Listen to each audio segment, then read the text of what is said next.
Saya terkesima dan saya percaya itu banyak sekali tangisan dan dengkul untuk dipakai berdoa dan luar biasa. Wow. Saya bilang sama Pak Arthur, saya masih pelayanan bareng Sonata di Betani Manyar di Surabaya. Saya 12 tahun setiap bulan ke sana dan selalu ketemu sama beliau. Bisa ibadah yang terakhir kalau saya ingat sebelum Covid tuh sampai 6 kali ibadah beliau di situ. Jadi masih kuat, masih main gitar sampai hari ini. Saya penggemar musik rock, jadi waktu tahun 80-an saya pastinya tahulah Aka, Asa dan semuanya, God Bless dan lain sebagainya. Karena saya growing up sama band Rush, Genesis dan Pak Arthur pasti tahulah. Tadi Ibu Juli kasih tahu bahwa dia mengajar di SD IMKA, itu SD saya. Itu di Jalan Mendut dan sekarang itu dulu YMCA bahasa Indonesia IMKA. Disingkat sama teman-teman saya Ikatan Makan Kaki Ayam ya. Itu udah nggak ada, SD-nya udah tutup ya. Itu dulu kami karena tinggal di Menteng, jadi itu anak-anak Menteng lah dulu sekolahnya di situ, SD-nya di situ. Saya di situ tahun 74 sampai 80 Bu. Jadi mungkin aja Ibu Yuli jadi guru saya mungkin aja. Jadi saya di situ tahun-tahun itu. Dan sekarang SD-nya sudah tidak ada, jadi banyak kesamaan luar biasa. Saya mengucap syukur dan berikan tepuk tangan kita untuk Tuhan kita, dahsyat. Oke. Kita berdoa. Tuhan, terima kasih, mengucap syukur buat kebaikan-Mu. Kami sambut firman kebenaran, Roh Kudus yang berbicara. Di dalam nama Tuhan Yesus kami berdoa, kita sama-sama katakan amin. Oke, buka sama-sama saya Markus pasal yang ke-6 ayat yang ke-30. Markus pasal yang ke-6 ayat 30 sampai 37. Ada sebuah mujizat Tuhan yang didokumentasikan, satu-satunya mujizat Tuhan sebenarnya yang didokumentasikan di 4 kitab Injil. Dan mujizat ini yang mungkin sering kita baca, mungkin sering kita pelajari, bahkan kalau kita besar di sekolah minggu, ini sudah sering menjadi sebuah cerita klasik. Saya mau ajak kita semuanya untuk lihat the backstory, karena semua kisah-kisah Alkitab ini pasti ada background story-nya yang luar biasa gitu ya. Markus 6 ayat 30, ini adalah cikal bakal daripada sebuah mujizat yang namanya 5 roti dan 2 ikan. Satu-satunya mujizat yang ada di kitab Matius, Markus, Lukas, dan Yohanes. Saya bagikan dengan cepat saja. Dari 4 kitab ini Bapak Ibu catat saja supaya dapat keseluruhan kisahnya. Karena ini kisahnya dimulai dari sesuatu yang sangat-sangat minim dan sesuatu yang persis sekali tadi apa yang disaksikan oleh Pak Arthur dan Ibu Yuli. Sesuatu yang saya udah gak bisa kasih lah. Saya udah gak bisa memberi, maksudnya saya sudah betul-betul nol gitu Tuhan ya. Oke, Markus 6 ayat 30. Kemudian rasul-rasul itu kembali berkumpul dengan Yesus dan memberitahukan kepadanya semua yang mereka kerjakan dan ajarkan. Jadi ini murid-murid disebut rasul karena mereka baru pulang dari perjalanan misi. Rasul adalah apostle adalah orang yang diutus ya. Jadi mereka disebut rasul, dikasih jabatan gitu ya, rasul ya. Lalu Yesus berkata kepada mereka ayat 31, marilah ke tempat yang sunyi supaya kita sendirian dan beristirahat seketika. Sebab memang begitu banyaknya orang yang datang dan pergi sehingga makan pun mereka gak sempat. Jadi ini murid-muridnya capek banget, mereka baru pulang dari perjalanan misi, mereka mau me time, mereka mau sendirian, mereka betul-betul udah kecapean dan mereka belum makan. Nah ini bahaya, pria kalau belum makan tuh bahaya. Karena pria kalau belum makan otaknya gak kebuka kadang-kadang. Itu kekuatannya pria. Pria tuh kekuatannya perut sama mata. Ya, perutnya nih harus diisi. Kemudian matanya juga hebat karena visualnya hebat. Wanita hebatnya apa? Mulut sama telinga. Itu sebabnya wanita membutuhkan ribuan kata-kata per hari untuk ngobrol. Ya, jadi biasanya kalau suami-suami pulang, wanita-wanita suka tanya gini, dari mana papa? Suami udah mulai curiga karena dipikir istrinya curigaan sama dia, padahal istri lagi ngasih kode untuk diajak ngobrol. Suami bilang begini, dari kantor lah, masa dari kebun binatang? Udah kesal dia. Padahal istri lagi ngasih kode pengen diajak ngobrol. Ngapain aja di kantor? Ya kerjalah, masih tidur-tiduran udah kesal tuh. Ya. Nah itu biasanya nggak nyambung di situ. Ya, satu hari saya makan siang dengan seorang hamba Tuhan, setiap kali istrinya mau ngomong diginin. Lama-lama istrinya ngomong sendiri. Saya kan lagi makan ya, Saya dengerin, ini ngapain sih nih orang kayak bahasa roh tau gak? Tapi dia bukan bahasa roh, dia ngomongnya sendiri. Karena gak dikasih ngomong, dia harus keluarin kata-katanya. Makanya ya wanita ya, ini saya kasih tahu ya. Istri saya, nih dia gak ikut sih ya. Kalau ini ya mumpung dia gak ikut saya ngomongin ya. Dia nih kalau misalnya ibu-ibu ya, kalau misalnya ngomong sama temennya ya wanita ya, terus bahas satu topik tuh bisa dibahas 1 jam loh. Jadi saya lewat nih ya, saya kan lewat. Dia lagi ngomong sama temannya di telepon nih. Ya ampun, masa sih Ci kayak begitu Ci gitu. Udah ngomong gitu ya, terus setengah jam lagi saya lewat. Itu topik yang sama loh dibahas juga. Ya ampun, masa sih? Soalnya pakai perasaan. Kalau pria kalau ngomong, wah pasti cepat. Dia pasti menggunakan kata siap. Itu maksudnya supaya cepat-cepat udahan. Ya oke, ya siap, ya siap, ya oke, ya oke, ya. Pria cepat. Makanya wanita-wanita tuh bisa lama ngomong satu topik. Nah biasanya kalau misalnya ibadah siang kayak begini nanti kalau selesai kan jam makan siang ya. Pria-pria biasanya udah langsung lari ke mobil karena udah kelaparan pengen makan siang. Istri-istri yang biasa gak diajak ngobrol nyangkut di pintu gereja. Karena ketemu sama temennya. Ci apa kabar lo gitu. Lu bukan ditungguin suami lo, aduh biarin aja lah. Dia ngobrol, karena di rumah gak diajakin ngobrol kan. Nah biasanya nih ini kiat-kiat kalau ada bapak-bapak ya. Jangan suruh anak perempuan manggil mamanya. Kamu panggil mama deh buruan. Anak perempuan lagi manggil mama nih. Mami, papi nungguin di mobil. Tante apa kabar? Karena dia wanita dia ikut ngobrol. Tante apa kabar? Kirim pasukan Kopassus yaitu anak pria. Karena dia juga kelaparan. Mami, papi kelaparan, aku juga kelaparan. Bye tante sampai minggu depan. Udah, beres. Itu wanita. Pria itu hebatnya memang perut sama visual sama matanya. Ya, makanya banyak pria-pria masuk ke dalam gedung aja pakai kacamata hitam supaya jelalatan matanya nggak ketahuan. Kurang ajar tuh pria-pria. Cuman pria tuh hebat gitu. Saya contohnya gini ya, kayak di mall gini ya. Saya parkir di gedung parkir. Saya ini punya photographic memory lah. Karena visualnya saya punya salah satu kelebihan visual. Pria-pria kebanyakan begitulah. Jadi kalau parkir ya, udah tahu nih B1, B2 gitu masuk ke dalam lift, kemudian keluar di mall. Saya udah langsung hafalin nih. Toko ini ntar patokannya ke sini, pulangnya juga harus lewat situ gitu. Saya cepet banget kalau mau pulang, kalau mau balik. Dulu pas awal-awal nikah, pas lagi mau balik ke tempat mobil gitu ya, istri saya selalu bilang gini, bukan di situ parkirnya, di sini sayang. Bukan, dia yakin banget gitu. Di sini, ini udah pasti jalannya, udah ikut aja percaya. Bukan, kamu tuh kalau dikasih tahu susah amat sih gitu. Akhirnya ketemu dong mobilnya kan, yang bener siapa? Pasti saya. Tahu nggak dia bilang apa? Tadi nggak di sini mobilnya. Lah emangnya mobilnya pindah-pindah dari tadi juga di sini. Nggak mau salah kan? Ini nggak di sini tadi, ya gimana sih?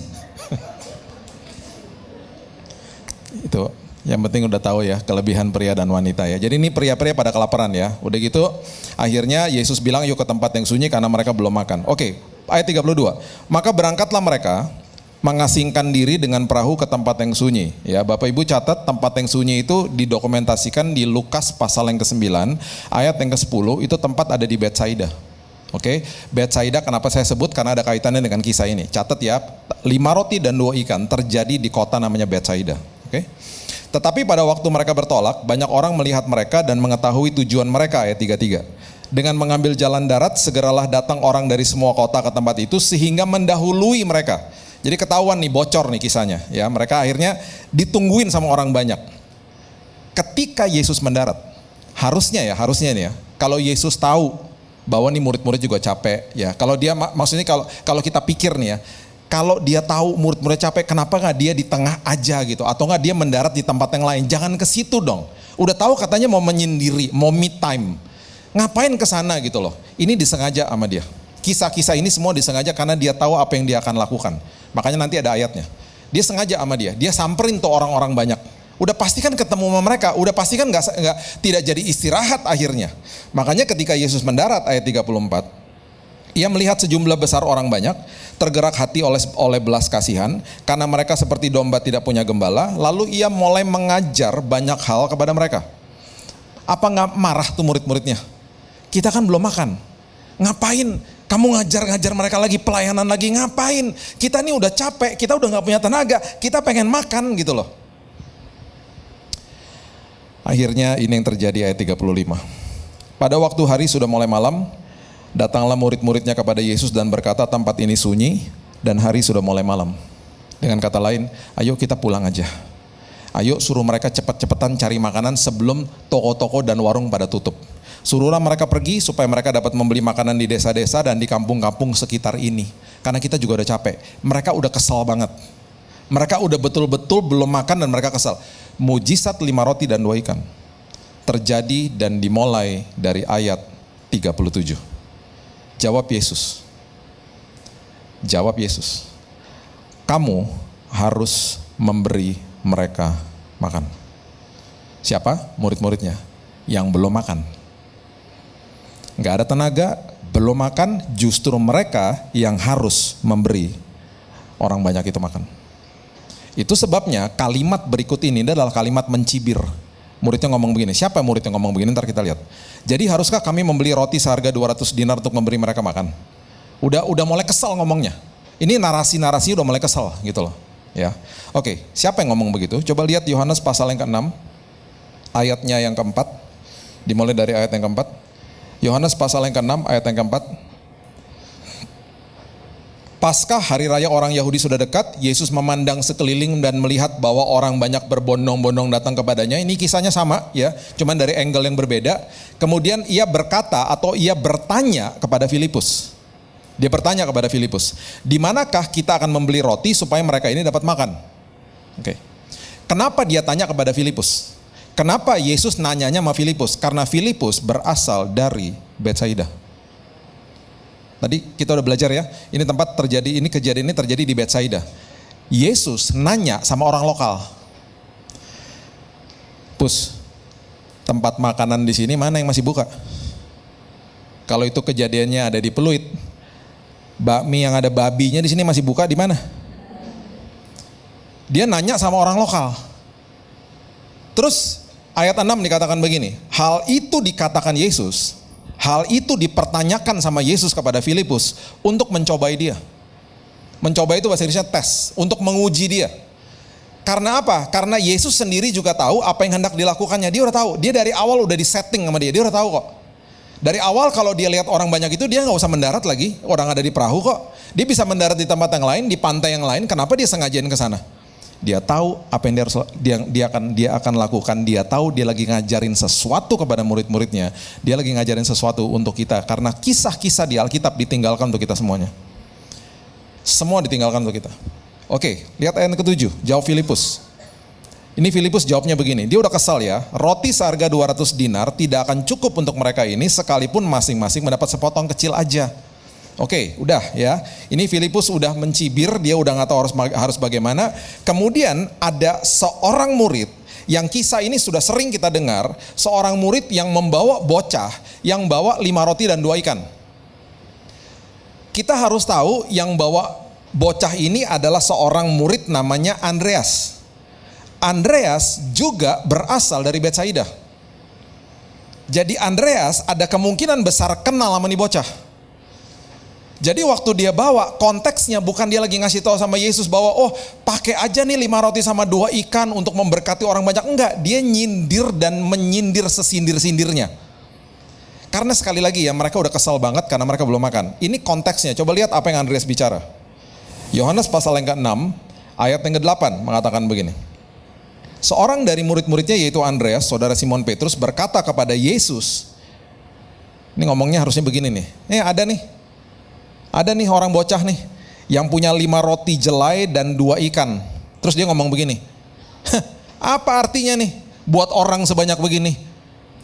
Soalnya dia tahu, dia nanya sama Filipus kan, sama temennya yang satu kampung sama dia dari Betsaida. Ada tempat roti apa, ada warung apa yang masih buka? Datang temennya Andreas yang juga satu kampung sama Filipus dan pasti kenal sama nih bocah. Dia bilang begini, ada nih. Kalau nggak usah cari-cari jauh-jauh, ada nih 5 roti dan 2 ikan. Cuman apa artinya ini buat orang sebanyak ini? Ini konteksnya mencibir, konteksnya udah marah mereka, tau nggak? Karena mereka udah nggak punya tenaga. Mereka udah nggak bisa kasih apa-apa untuk mereka kasih. Dan bahkan Yesus bilang apa? Kamu yang harus berikan mereka makan. Oke. Andreas, kalau kita baca di Yohanes pasal yang pertama, nanti baca di rumah. Dia waktu pertama kali ketemu Yesus, dia bilang begini, ini Mesias. Dia bilang sama teman-temannya, guys, ini Mesias loh. Makanya ya, orang yang cuman sekedar ngomong bahwa Tuhan adalah Tuhan dan gak pernah ngalamin Tuhan, hidupnya pasti berbeda. Makanya beda, banyak orang agama Kristen, orang Kristen dikit. Saya ulang ya, kalau belum ngopi lewat tuh barusan. Orang agama Kristen tuh banyak, orang Kristen tuh dikit. Orang Kristen adalah pengikut Kristus. Orang agama Kristen, oh banyak, cuman sekedar ibadah aja. Mengkultuskan tata ibadah, mengkultuskan sinode, denominasi, agama, dan seterusnya. Yesus gak pernah bawa agama. Agama diciptakan sama manusia. Makanya saya selalu ingetin jemaat, hormati agama Kristen. Hormati tata ibadah yang berbeda-beda. 26 tahun saya pelayanan, udah kemana-mana, semua tata ibadah beda-beda. Hormati tata ibadah. Bahkan hormati hamba Tuhan, jangan dikultuskan. Kejar Yesusnya. Makanya beda orang agama Kristen sama orang Kristen. Orang Kristen hidupnya ngalamin Tuhan. Orang Kristen keluar dari tempat ibadah, di dalam pikirannya, saya gerejanya, berarti ibadah gak boleh stop. Dimanapun saya berada, dimanapun saya injakkan kaki saya, tempat itu berubah jadi tempat ibadah. Karena saya orang Kristen. Kalau orang agama Kristen, doa berkat disampaikan, gue udah ibadah, udah selesai. Dia masuk mobil lagi yang tadinya bertengkar sama istrinya atau sama suaminya, di mobil diterusin. Sampai mana tadi? Lu pikir gue lupa? Hah? Diterusin. Tapi ketika orang Kristen dia sadar, dia ketika masuk mobil, mobilnya berubah jadi tempat ibadah. Karena dia gerejanya. Ini gedungnya. Itu akhirnya paham, akhirnya mengerti bahwa hidupnya jadi dampak bagi orang lain. Orang Kristen hidupnya mengambil keputusan untuk jadi orang yang tepat bagi orang lain. Orang agama Kristen akan menuntut orang lain jadi orang yang tepat bagi dirinya. Beda. Makanya percuma Andreas ngomong ini Mesias, bahkan dia sendiri yang mencibir Yesus. Ada nih 5 roti dan 2 ikan. Dia mungkin gak bahasa tubuhnya juga kayak begini. Ada nih. Kalau dia bisa ngomong gue lo, dia bilang lo mau ngapain sama ginian? Buat orang sebanyak begini, udah mangkel mereka, orang Jawa bilang. Udah kesalnya minta ampun. Oke, sekarang mundur ya. Kita mundur sebentar supaya Bapak Ibu bisa mengerti kisah daripada kisah ini. 2 Raja-Raja 4 ayat 1 sampai ayat yang ke-7 sampai ayat yang ke-6. 2 Raja-Raja 4 ayat 1 dimulai begini.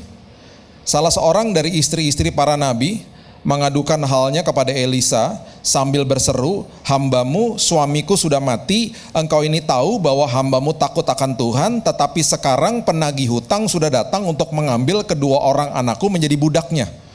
Udah gak punya apa-apa, didatengin debt collector. Udah gak tahu lagi punya apa. Oke, perhatikan apa yang Elisa katakan. Dan ini semuanya kaitannya sama dengan mujizat multiplikasi yang terjadi. Ya. Setiap kali saya bicara mujizat multiplikasi, jangan pernah berpikir bahwa itu harta, jabatan, status, ketenaran, atau uang. Firman Tuhan gak pernah ngajarin begituan. Multiplikasi selalu dimulai dari dalam sini. Multiplikasi damai sejahtera, sukacita, pertumbuhan rohani, kedewasaan rohani. Yang luar sekunder. Ya, jadi jangan ngejar-ngejar yang namanya berkat mujizat yang di luar, jangan. Kejar di dalam sini. Yesus kaya jadi miskin supaya kita punya hidup yang berkelimpahan, berkelimpahannya di dalam sini. Bukan di luar. Ini sekunder, ini hanya titipan. Kalau dalamnya kaya, jadi pengelola yang hebat. 2 orang teman saya, yang satu tinggal di kos-kosan, dua-duanya ke gereja. Yang satunya orang kaya raya. Yang tinggal di kos-kosan kalau tanggal tua, kalau ditanya apa kabar bro, dia ngomong gini, Tuhan baik Bill. Aduh, walaupun gue agak-agak seret sih ya, tapi Tuhan selalu pasti on time loh sama gue. Tuhan baik banget, hidupnya senyum.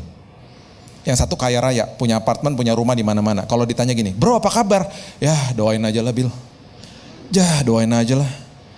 Berapa lama setelah pembicaraan itu dia loncat dari apartemennya, bunuh diri. Yang kaya yang mana? Yang tinggal di kos-kosan. Karena dikayanya di sini. Ya, mujizat multiplikasi dimulai dari sesuatu yang orang itu udah gak bisa beri. Mujizat multiplikasi di rumahnya Pak Arthur dimulai dari seorang ibu yang punya dengkul sama air mata untuk berdoa dan gak pernah jelek-jelekin suaminya. Dia hanya berdoa, terjadilah multiplikasi yang kita saksikan hari ini. Itu tahunan loh, bukan cuman bulanan. Cuman dengkul dan air mata untuk berdoa. Dan saya sangat terkesima dia gak pernah katakan kata-kata cerai dari mulutnya.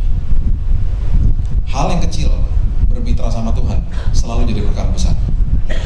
Makanya Elisa tanya begini, dia tanya gini ayat yang kedua, apakah yang dapat kuperbuat bagimu? Kemudian dia tanya gini, beritahukan kepadaku apa-apa yang kau punya di rumah. Dia nggak pernah bilang gini, oh tenang aja Tuhan akan tolong. Dia selalu mulai gini, kamu punya apa?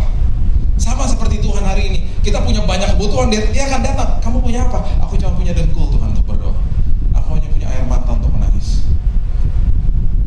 Berkatalah perempuan itu, hambamu tidak punya sesuatu apapun di rumah kecuali sebuah buli-buli berisi minyak. That's it. Saya nggak punya apa-apa yang lain. Perhatikan ayat berikut ini. Elisa mengatakan begini. Berkatalah Elisa, pergi ke tetanggamu, minta ember-ember kosong, minta bejana-bejana kosong daripada segala tetangga-tetanggamu, bejana-bejana yang kosong, ember-ember yang kosong. Perhatikan kalimat ini, jangan sampai terlewat kalimat-kalimat ini. Jangan terlalu sedikit. Kamu ambil ember yang kosong, jangan terlalu sedikit. Mungkin wanita ini di awal bingung, jangan terlalu sedikit maksudnya apa ya? Udahlah, pokoknya trust me, ambil sebanyak-banyaknya. Udah gitu dia bilang begini, ya, masuklah pintu, tutuplah pintu. Sesudah engkau dan anak-anakmu masuk, tuang minyak itu ke dalam segala bejana, mana yang penuh angkat. Jangan dengerin orang lain, jangan dengerin sosial media, jangan dengerin orang-orang yang akan menjatuhkan imanmu. Masuk ke dalam, kemudian fokus sama Tuhan, mulai tuang minyaknya, mulai perbesar kapasitas imanmu.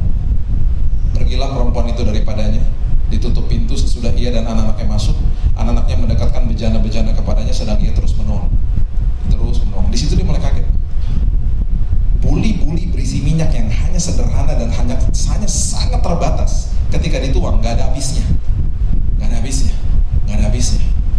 Dan akhirnya ayat yang ke-7, ayat yang ke-6 maksud saya, ketika bejana-bejana itu sudah penuh, berkatalah perempuan itu kepada anaknya, dekatkan kepadaku sebuah bejana lagi nak.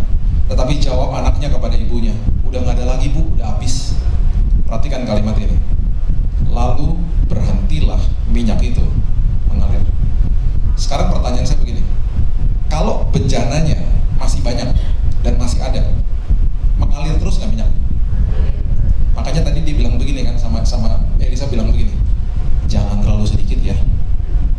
Dengan kata lain, supply-nya Tuhan selalu lebih besar daripada kapasitas iman. Kalau Ibu Yuli udah nyerah dari dulu, nggak akan ada kesaksian seperti begini.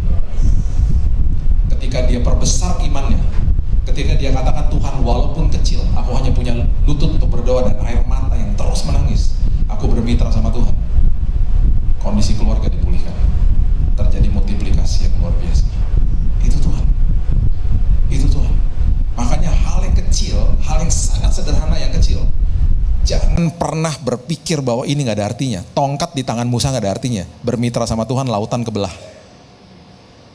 5 batu, tongkat, tas kecil buat batunya sama umban di tangannya siapa? Daud. Dia datang kepada Tuhan, dia bilang saya bermitra sama Tuhan, saya percaya ini jadi perkara besar. Mati Goliat. Bahkan Alkitab mengatakan dia yang menghampiri Goliat. Gak ada takutnya udah. Waktu saya dirawat penyakit kanker tahun 2019 di Singapore General Hospital lantai 8. Itu kan lantai, saya udah pernah saksikan lah ya. Lantai kemo itu setiap hari banyak jeritan, tangisan, dan orang yang mau bunuh diri di lantai 8. Jadi suster-suster yang bekerja di sana, mereka adalah suster yang kalau di Singapore General Hospital tuh dikatakan suster-suster yang kelas elit lah. Karena mereka tiap hari melihat, mendengar orang menjerit, mereka dimaki-maki sama keluarga. Karena tiap hari ada yang mati. Itu lantai 8 tuh. Kanker sakit, diobatin makin sakit. Jadi mereka itu udah biasa tiap hari dapat dampratan, dapat maki-makian, bahkan ada yang beberapa dorong mereka secara fisik gitu ya. Itu karena setiap hari terjadi kematian di dalam lantai itu. Mereka dilatih untuk selalu memberikan senyum, kata-kata motivasi, bahkan sabar sesabar-sabarnya. Jadi orang ketika melalui tes demi tes, kalau mereka nggak bisa melakukan itu, mereka nggak akan ditaruh di lantai 8. Jadi suster yang ada di situ adalah suster-suster yang betul-betul sangat profesional. Bahkan ada satu suster yang saya kenal waktu saya lagi terapi jalan karena udah berapa bulan nggak bisa jalan waktu itu. Itu dia keluar dari sebuah kamar, dia sambil pegangin perutnya dan saya tanya kenapa gitu. Saya baru ditendang sama pasien karena dia baru diborgol di tempat tidur karena dia buka jendela, dia mau loncat dari lantai 8, dia mau bunuh diri. Karena sakitnya luar biasa. Kamar di sebelah saya kena kanker paru-paru. Tiap malam dia batuk, dia menjerit, dia pukul-pukulin tembok karena dia mau mati. Dia mendingan mati maksudnya. Ini yang suster-suster katakan kepada saya. Kamar saya kamar nomor 3 di ujung. Ini beberapa suster kalau datang kamar saya ngomong gini. Dia bilang gini, udah hari-hari terakhir ya, dia ngomong gini. Pak, kita ya suster-suster ya, kalau datang ke pagi hari dan kita lihat shift kita hari ini, kita ditugaskan ke kamar berapa. Kalau kita lihat kamar nomor 3, kita sambil mengepalkan tangan tuh kita gini, yes. Tahu nggak kenapa Pak? Setiap kali saya sama teman-teman saya masuk ke sini, kita rasakan damai yang kita nggak pernah rasakan sebelumnya. Terus mereka bilang begini, saya tahu Pak, karena tiap hari, pagi, siang, sore, Bapak dan Ibu berdoa dan perjamuan. Berkali-kali kami harus bilang sama dokter jangan masuk dulu, karena ketika kami ngintip Bapak sama Ibu lagi perjamuan. Dan Bapak kalau sama Ibu kalau lagi perjamuan bisa 45 menit, kadang-kadang bisa sejam. Jadi kadang-kadang dokternya kemana-mana dulu dibilangin sama suster, ntar baliknya terakhir aja ke sini. Itu ya Pak kuncinya. Iya. Saya nggak punya apa-apa. Saya divonis mati kok 3 bulan. Saya hanya punya lutut untuk berdoa. Saya hanya punya air mata. Saya bilang Tuhan, pakai ini hal kecil. Ketika bermitra sama Tuhan pasti jadi perkara besar. Saya percaya Tuhan, apapun itu dalam hidup saya nggak mau komplain. Yang saya akan kerjakan, saya akan senantiasa Tuhan, saya akan mengucap syukur. Walaupun saya belum bisa lihat apa yang akan ada terjadi di ujung. Hari lepas hari, hari lepas hari. Di situ saya belajar, iya ya Tuhan, hanya hal kecil kalau kita percaya sama Tuhan, jadi perkara besar. Selalu begitu. Ya. Saya mulai mendidik Raina anak saya. Dia sekarang sudah 24 tahun. Saya mulai dari hal yang sangat kecil. Saya duduk sama dia. Waktu dia umur 4 tahun, dia umur 5 tahun, saya ajak dating time sama saya berduaan. Saya mulai dari hal kecil, saya duduk sama dia, dan saya mulai belajar yang namanya Barbie, saya mulai belajar Princess Disney, supaya bisa nyambung sama dia. Sama adiknya beda lagi. Itu hal-hal kecil, hal sederhana yang orang bilang waktu saya lagi didik mereka bilang, ngapain sih lo? Cuman pergi berduaan aja sama anak-anak lo, hangout sama kita lah, enggak bisa. Saya nggak mau. Jadi dulu bagi saya tuh waktu itu berharga bagi saya. Saya dikejutkan sama anak saya Raina 3 bulan lalu.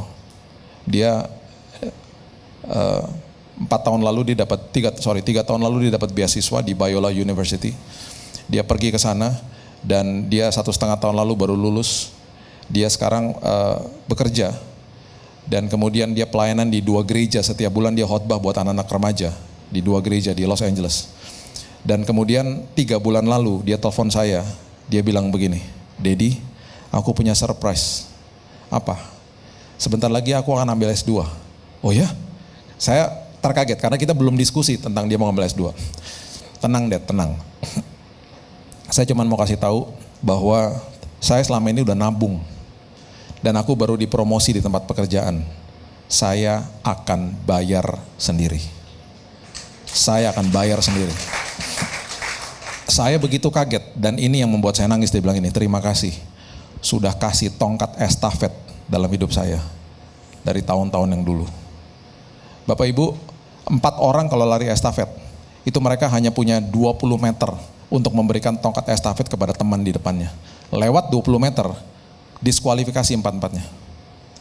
Waktu mereka masih kecil, saya berdoa Tuhan apa yang saya bisa berikan sama mereka. Supaya nanti ketika mereka sudah belasan tahun udah gak sama saya lagi, udah ada paling tidak ada nilai kebenaran dalam hidupnya mereka. Tuhan bilang begini, spend time sama mereka. Spend time Bill. Itu pelayananmu paling utama. Itu dimulai dari hal kecil sama mereka. Pergi berduaan setiap minggu dan lain sebagainya. Saya menuai hasilnya hari ini. Dia bilang terima kasih ya Dad, buat kasih semua nilai-nilai itu dari sejak aku masih kecil. Bapak Ibu, Tuhan akan selalu mulai sama kita dari apa yang ada di dalam tangan kita. Pergumulan apapun yang kita sedang hadapi hari ini, yang seperti saya katakan tadi, kita sudah dengar kesaksian yang luar biasa. Dengkul untuk berdoa dan air mata ketika bermitra sama Tuhan jadi perkara besar. Jangan ngeluh, jangan gosip-gosip ke orang-orang lain, jangan minta validasi sama orang lain, jangan keluarkan kata-kata negatif. Bilang Tuhan, aku dan imanku yang kecil, sekecil biji sesawi, aku akan biarkan engkau yang adalah ahli bangunan. Ingat loh, Tuhan adalah ahli bangunan, Alkitab katakan. Dia akan datang ke semua kehidupan, dia akan bilang begini, dia akan ketok. Yang bukain kita, dia bilang gini, mau gak saya bangun rumahmu? Banyak orang bilang begini, Berapa lama Tuhan? Alkitab mengatakan ketika dia membangun sedikit demi sedikit. Banyak orang bilang gini, oh gak mau, lama amat, gak mau proses kayak begitu, mau yang cepat aja. Ketika dia bilang yang cepat, berarti rumah itu didirikan di atas pasir. Ketika dia bilang gak apa-apa Tuhan, sedikit demi sedikit, gak apa-apa Tuhan. Gak apa-apa Tuhan, 10 tahun, gak apa-apa Tuhan, ditinggalin berapa tahun lagi, gak apa-apa Tuhan. Sedikit lebih demi sedikit, dipukul, gak apa-apa Tuhan, sedikit lebih demi sedikit. Biarin aja Tuhan, aku bermitra sama Tuhan. Ketika badai itu datang, Alkitab katakan hujan, banjir, dan angin datang. Yang didirikan di atas batu akan kokoh sampai selama-lamanya. Itu sebabnya gedung Autograph Tower yang ratusan meter gedung tertinggi di Jakarta, di Indonesia bahkan, itu basement dibangunnya ke bawah lamanya luar biasa. Karena akan jadi gedung yang tertinggi. Jadi kalau prosesnya lama, berarti karakternya sedang dibangun sampai ke bawah. Supaya nanti ketika ada badai tidak goyah, ketika ada pujian tidak sombong. Karena dibawa tinggi sama Tuhan. Kenapa? Karena dia adalah ahli bangunan. Yang saya sangat terkesima ketika Tuhan katakan begini kepada bangsa Israel. Ingat ya, aku suruh kamu menumpas bangsa Kanaan, betul. Tapi jangan ditumpas sekaligus loh. Terus pasti mereka tanya, lah kenapa Tuhan? Jangan, nanti kalau kamu tumpas sekaligus akan banyak bangkai di mana-mana, jenazahnya mereka. Nanti ketika mereka banyak bangkai, kamu nggak punya kesempatan untuk mengubur mereka, binatang buas akan keluar dari persembunyiannya membahayakan dirimu. Wow, tumpas mereka sedikit demi sedikit. Makanya kalau dibawa cepat naik, karakternya nggak ada. Ketika dicobai sama iblis, rontok kita. Makanya karakternya harus ke bawah. Makanya kalau misalnya gedung-gedung yang hebat, ya mall yang hebat, yang luar biasa, gedung yang bagus, basementnya lama dibangun dan mahalnya luar biasa. Kereta MRT biayanya jauh lebih besar daripada kereta LRT yang ada di atas. Karena dibangunnya di bawah tanah. Makanya mall-mall mewah ketika ada basementnya, pasti itu menjual barang-barang yang sangat mewah, sangat-sangat mahal. Beda sama mall ITC. Karena dijual barang murah, parkirannya di atas. Bangunnya cepat karena basement gak ada. Biasanya kalau ITC gak ada basementnya. Hampir ya ada sih, tapi gak semuanya gitu. Supaya bangunannya cepat dan lebih murah. Karena mau jual barang murah. Ya, Tuhan adalah ahli bangunan. Oke, apa yang terjadi? Saya tutup dengan ini. Matius pasal yang ke-14. Ini yang terjadi. Ayat 19 mengatakan begini. Lalu disuruh Yesus, orang banyak itu duduk di rumput. Bapak Ibu, mujizat multiplikasi 5 roti dan 2 ikan bukan terjadi sama 5.000 orang. Yang Alkitab katakan 5.000 pria. Berarti kalau istri 1, 2 anak ada 20.000 orang hari itu. Jadi ini banyaknya luar biasa loh. Ya. Disuruh duduk, sama seperti wanita disuruh masuk ke kamar, disuruh masuk ke dalam rumah. Tenangkan dirimu, jangan dengerin yang lain-lain. Tenang, rest in me. Masuk ke dalam perhentianku, pikiran dan hatimu. Tenang, duduk. Setelah diambil 5 roti dan 2 ikan itu, Yesus menengadah ke langit dan mengucap berkat. Lalu memecah-mecahkan roti dan memberikan kepada murid-muridnya. Bisa bayangin gak? Hatinya Andreas yang tadinya mencibir. Mungkin Yesus bilang gini, oh 5 roti dan 2 ikan, gak apa-apa. Itu cukup bagi saya, sini. Dia pecah-pecahin. Kemudian Alkitab mengatakan, lalu murid-muridnya membagi-bagikannya kepada orang banyak ketika sudah diberikan sama Yesus. Perhatikan ini sebagai penutup. Mujizat 5 roti dan 2 ikan terjadi di tangan murid-muridnya. Bisa bayangin gak waktu Filipus, Andreas lagi bagiin, apa gak berteriak tuh mereka? Loh, kok gak habis? Guys, lu kayak gitu gak? Iya, gue kayak gitu juga nih, gak habis. Pada teriak dan pasti banyak yang nangis. Khususnya Filipus dan Andreas. Di situ mereka pasti ingat ketika Yesus katakan begini, kamu harus berikan mereka makan. Bapak Ibu, jangan kaget kalau di dalam kondisi yang kita udah pas-pasan sama uang kita, tiba-tiba Tuhan kirim orang di depan kita dan ada gerakan Roh Kudus di dalam sini, tabur kepada mereka. Lah, aku juga butuh Tuhan. Di dalam kelemahanmu, di dalam keterbatasanmu, ketika engkau bermitra sama Tuhan jadi perkara besar.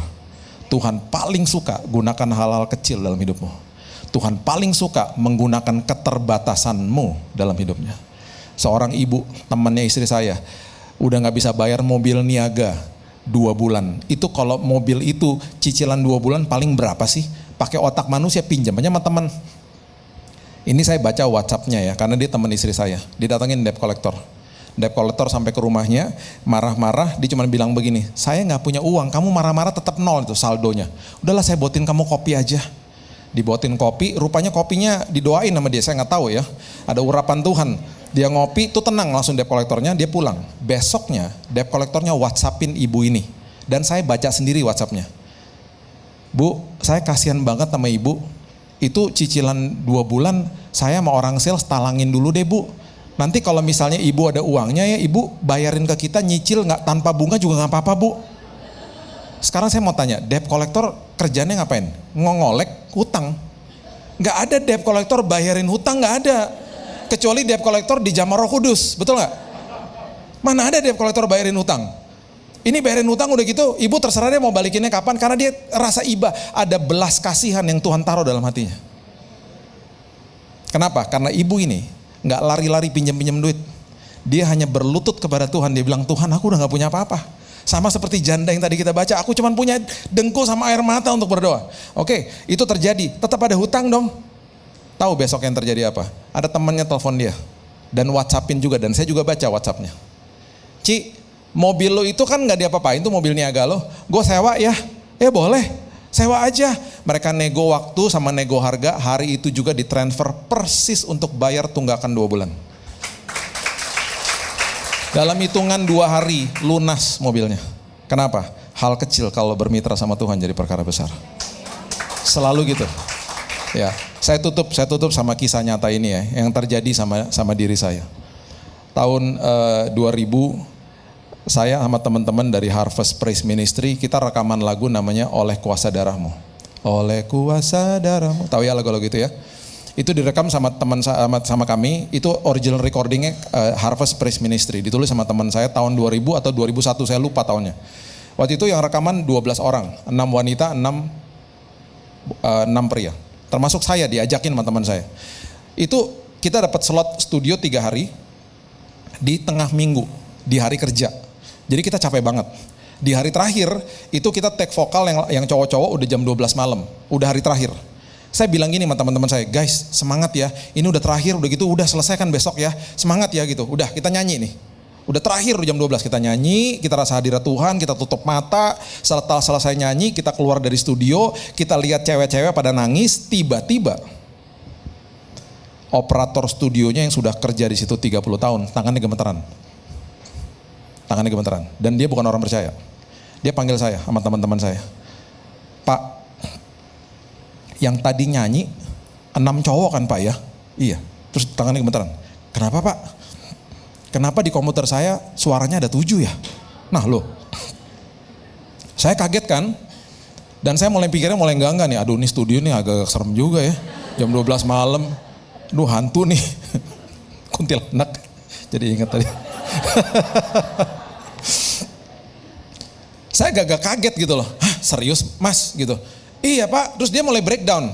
Ya Pak Arthur tahu lah kalau kondisi di studio pasti tahu lah ya. Dia kasih tahu, ini suara siapa nih? Ini suara siapa nih gitu. Terus kita bilang, iya ini suara saya gitu. Nah, tiba kepada suara itu, nggak ada yang tahu nih suara siapa. Ketika itu suara menyanyikan kata darah, dia melengking tingginya luar biasa. Sampai saya nggak pernah lupa tuh operator studio bilang begini, Pak, ini suara oktavnya melebihi Michael Jackson sama Mariah Carey katanya. Tingginya luar biasa. Dan merdunya luar biasa. Saya hanya bisa percaya bahwa pada malam hari itu malaikat Tuhan nyanyi sama-sama kita. Dalam kondisi yang udah gak ada tenaga. Kondisi di mana kita udah capek banget. Itulah pemberian yang terbesar. Makanya janda yang memberikan sepeser. Yesus bilang begini sama murid-murid, sini. Saya kasih lihat sama kamu, saya kasih pelajaran sama kamu.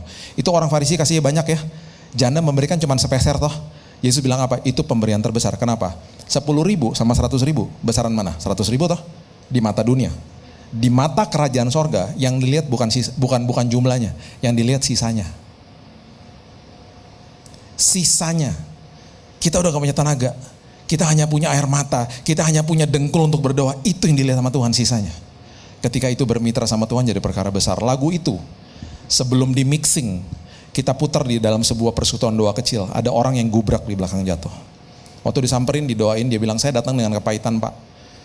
hari itu dia terima Yesus sebagai juru selamat. Saya bilang gini sama teman-teman, paling tidak guys, waktu kita nyanyi malam hari itu, dengan kondisi yang udah sangat capek, udah gak ada tenaga. Paling tidak kita tahu hari ini bahwa ada satu jiwa diselamatkan sama Tuhan. Gara-gara malaikat nyanyi sama-sama kita. Saya percaya malaikat Tuhan akan bersama dengan kita semuanya. Menghibur dan juga apapun yang sedang kita lewati hari ini. Ingat kesaksian yang tadi dan ingat firman hari ini. Apapun yang kecil di tanganmu, Tuhan akan pakai jadi perkara besar. Berikan tepuk tangan kita untuk Tuhan kita.